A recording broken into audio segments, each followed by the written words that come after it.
Greetings, comic book fans. I'm Jason. It is the 5th of September 2017 at time of recording, and you are watching Comic Book Overload. Every week, I go and spend far too much money on comics. After reading those comics, I have an overload of opinions on my brain, and this is where I come to download the overload and share my opinions on the books that I've read over the last 7 days. So today I've got 6 books, and I've read more than 6, but these are the 6 books that kind of stood out, either for positive or negative reasons. So let's get straight down to business. And first up, we have Secret Empire issue number 10 from Marvel Comics, written by Nick Spencer with an army of artists. And this is the conclusion to the event. They've got one more issue coming out, but it's kind of like an aftermath issue. But this pretty much is the end of the story. So of course the big thing with this story is Captain America is now a Hydra agent. That his history was changed by the sentient cosmic cube Kobit, who was tricked by the Red Skull into changing Cap's history. And Cap, now leader of Hydra, has killed the Red Skull, has taken command of Hydra, and has now taken control of North America. Well, I don't know if it's all of North America. I don't know if Canada's safe, but certainly the United States he took control of. And the heroes here are rising up to fight him, but Captain America has, because the cosmic cube has become broken, and he's got, like, there's only one bit that, like, the heroes have got, the rest Cap has got. So he's going to use this as a weapon, and he's had this made into this kind of armor, this cosmic cube powered armor that he now has. And so, like, the issue starts off with Cap confronting the heroes, and the heroes pretty much, like, Cap wants to do this. He doesn't want to fight. He wants them to come to his side, because all he wants to do is make America great again. God, don't he sound familiar to somebody else? But no, seriously, he has his vision of, he wants to make America better, and he has his vision. His intentions are good in this, and there's that old adage of, like, the road to hell is paved with good intentions, and Cap certainly has good intentions. It's just his methods of getting there are not very good, and the heroes, of course, aren't going to go along with that. But Cap now has a cosmic cube, and that pretty much ends it all, as Cap uses the power of the cosmic cube to rewrite history. And behind this picture, you can see these newspapers, as, like, the history has been rewritten, and Captain America has rewritten America as he wants it, and history as he wants it. But there's only one hero left, and that is, because all the other heroes have been zapped away, and that is Sam Wilson, the current Captain America. He is the last one left with the one piece, the cosmic cube, and he does the one thing that Hydra Cap never expected. He gives him willingly the cosmic cube, but it's all a trap. Ant-Man and Bucky use this to get inside the cosmic cube, because Bucky needs to speak to Cube. It needs to bring her back. We go inside the cosmic cube, where we have the original Steve Rogers and Cubit, and she's like that. She's done this real bad thing, but then they hear Bucky shouting Steve, and that brings them back. And so then we come back. She manages to rewrite history back as it was, so he isn't this new changed version, and she brings back the original Steve Rogers to confront Hydra Cap. Now, I really liked this, but I know a lot of people had a problem, because it kind of made, so now Steve can say this was never him, he never done this. But that's not going to be enough for Steve. He's still going to feel responsible for what Hydra Cap has done. So, but I can understand a lot of people having issues with that. So then we get this titanic struggle between the two Captain Americas, and as the other heroes and the world stand and watch as they fight it out, to decide the fate of America. And it comes down to Mjolnir. And now, if you got the free comic book day issue of Secret Empire, you will have seen that Captain America, the Hydra Cap, lifted Mjolnir and used Mjolnir. And we wondered, how is he worthy? This guy who's got this whole Hydra rhetoric, how is he worthy of lifting Mjolnir? And kind of the big reveal here is that it was Eliza, Madam Hydra, who used part of the cosmic cube to rewrite the hammer. So the hammer said on it, instead of like whoever was worthy, it said whoever holds this hammer, if he be strongest, shall possess the power of Hydra. So she rewrit Mjolnir, and that's how he was able to lift Mjolnir. But now he hasn't got Eliza, and she hasn't rewritten it, so he can't lift it. Only the original Steve Rogers can, and he just manages to take out that cap. And then we have Thor return home, and then Cubic sets everything right. And she also beams the heroes through a vanishing point to kind of go and meet their former selves, before they all come back for this really hopeful ending. And then we kind of have a little epilogue with this Inhuman who had been put in jail. I loved this. I really enjoyed it. I can understand some of the issues people have with it, but I just liked an issue where heroes get to be heroes, and it has a really hopeful and upbeat ending. I really liked that. So that was something I really enjoyed about this. I love the explanation about Mjolnir and how Cap was able to lift it, and also how it explains generations and how they're going off to the different places. I do think Marvel would have been better leaving the generation books to come out until after this, even if they were bringing out 2 a week. I think it would have been better, because I know when I read those first generations books, I was really confused. What's going on here? So it's really cool. So it's really cool now that I understand. But I just think just holding those books back a bit, I think would have been so much better. I know they added an extra issue to this, but still, I still think that they should have done the scheduling so those generation books didn't come out till after this. Yeah, and I just love the epic feel of this event. And even though it came down to a battle of 2 caps, I still really I still felt epic. And I think part of why I enjoyed this so much is I think I read Standoff, I read the whole Nick Spencer, Captain America, Steve Rogers run. So I've kind of seen this story develop. I think if somebody had come in and just bought number 0 of this, I don't know if they would have the same enjoyment of it. But having seen the story develop over the last year, I think I have a deeper appreciation for it and enjoyment of it, because it's been a bigger story to me than for somebody who's just come in for the event. But yeah, all in all, I really enjoyed this, and yeah, was what my favourite book that I read this week, and I would give Secret Empire issue number 10 out of 10. So moving right along now to Valiant Comics, and we have Faith and the Future Force, issue number 2, written by Joe D. Hauser with art by Barry Kitson and Diego Bernard.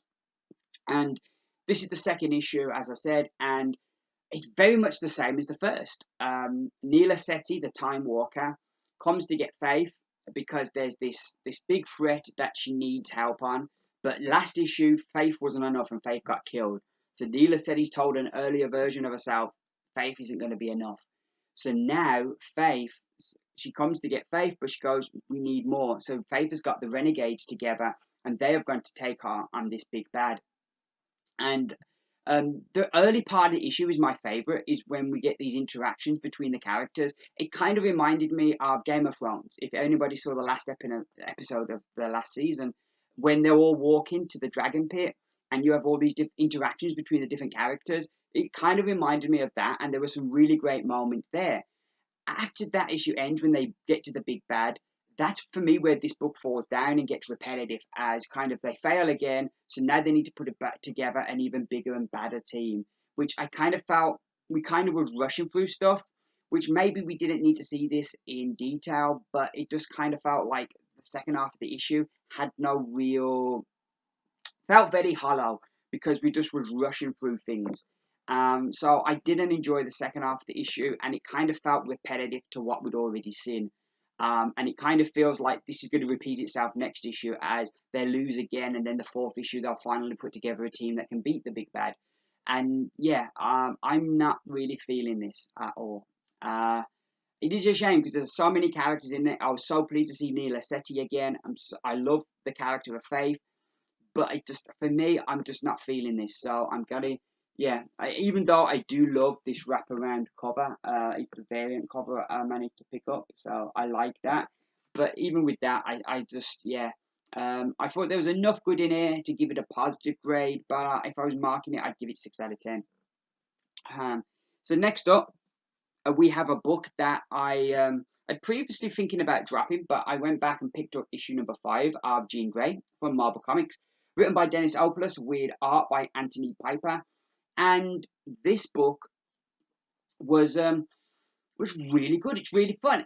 In many ways, you could argue it's got the same issues that the previous book I talked about has, in that they have a formula. Every issue they have a formula. Jean needs a piece of information in her training to try and defeat the Phoenix. So she'll go to another hero, team up with them to learn this bit of information she needs, and the lesson will lead her onto a next piece of the puzzle. And kind of we stick to that. But the thing that kind of stops it being repetitive is that it's so fun. And every issue in a way is different, even though the formula is the same. It's a bit different because the interaction with the hero is different. This issue, we get to see Jean, Pickles, and Cyclops have some fantastic interactions that just make the book really fun. And they're fighting zombie ninjas. How can that not be fun? I just really enjoyed this from start to finish. And the other thing I liked about this issue is we kind of get into like these voices that Jean's been hearing. That Cyclops is a telepath, so she hears these voices too. So it's not imaginary, it's somebody talking to Jean. So like that kind of is a big bit of information that kind of pushes the story forward. So yeah, I really enjoyed this. I'm definitely going to keep getting this now. I just like it. It's so fun. And I'd give Jean Grey issue number 5 8 out of 10. So moving right along now to DC Comics, and we have Red Hood and the Outlaws. This is the first annual of the Rebirth, Red Hood and the Outlaws. It's written by Scott Lobdell with art by Tyler Kirkham, who is an artist I've not heard of before. The story itself is a lot of fun. Again, as Red Hood and the Outlaws trying to track down these Russians. They've tracked them to this circus, so they're going undercover, and they call in Nightwing because Nightwing, grew up in the circus, so they figure teaming up with him. But it's all an excuse for Red Hood to spend time with the guy he looks up to as his big brother in Nightwing. And like very much like most men, they find it difficult to express their feelings and how they feel about each other, which exasperates Artemis. And you just have this really fun story and seeing their interactions with the circus and sort of all the group there, and kind of how that leads to them all at the end teaming up to fight the big bad that they end up in facing.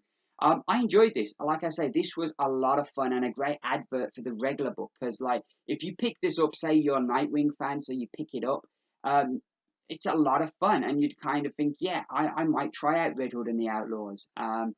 Scott Lobdell is a writer that in the beginning of the New 52, I wasn't a big fan of. I read a number of his books, and yeah, he was a writer that I was like a bit on. But I've got to say, wow, I really enjoyed this, and I thought he did a good job. The art as well, I really liked.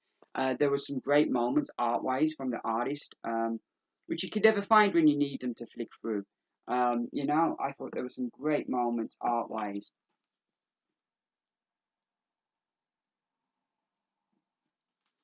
So yeah, I thought this was a lot of fun. Really, like I say, really great advert for the series. I love the kind of brother stuff between Nightwing and Red Hood. That was really good. And I'd give Red Hood and the Outlaws annual number 1. I'd give this one 8 out of 10. So our penultimate book this week, sticking with getting back over to Marvel and to a galaxy far, far away. We have Star Wars Mace Windu, Jedi of the Republic issue number 1. I was kind of not sure what to expect with this, but I remember when episode 3 came out, the novel, I can't remember the writer's name right now, but I remember he also wrote a Mace Windu novel. And I really liked how in the episode 3 novel, as well as in the Mace Windu, how he wrote Mace Windu and how interesting he made Mace Windu. So I was kind of intrigued with this because I thought if this writer can pick that up, this could be very interesting. Unfortunately, we get this soulless. This feels like a soulless cash-in.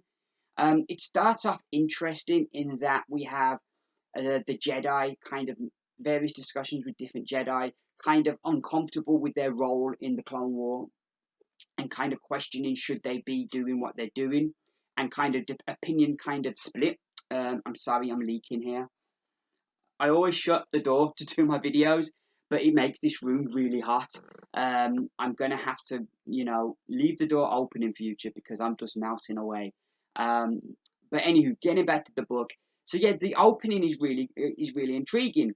We then get like Mace is called into the Jedi Council, which he wouldn't happen. We saw in episode 3 when they gave Obi-Wan Kenobi the mission to go and get Grievous, that they discussed it in the chamber and give him the mission, and he was on the council and they give him the mission as they were discussing it. So this would have been the same. They wouldn't call Mace Windu in, who's one of the leaders of the council, and say, "Here's your mission." So that didn't play out right. And then he gets this mission to go to this planet to take out this droid army, and he puts a team together, and off they go.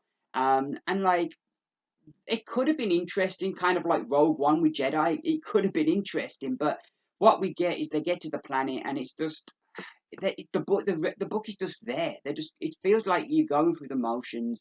It's a story that so far hasn't thrown up many surprises. Even the cliffhanger, the reveal of this enemy that they got to fight, wasn't that like, it was just like, well, who's he? And you kind of, it didn't wow you or surprise you or thrill you. The book did absolutely nothing to make me want to come back. The art I didn't like at all.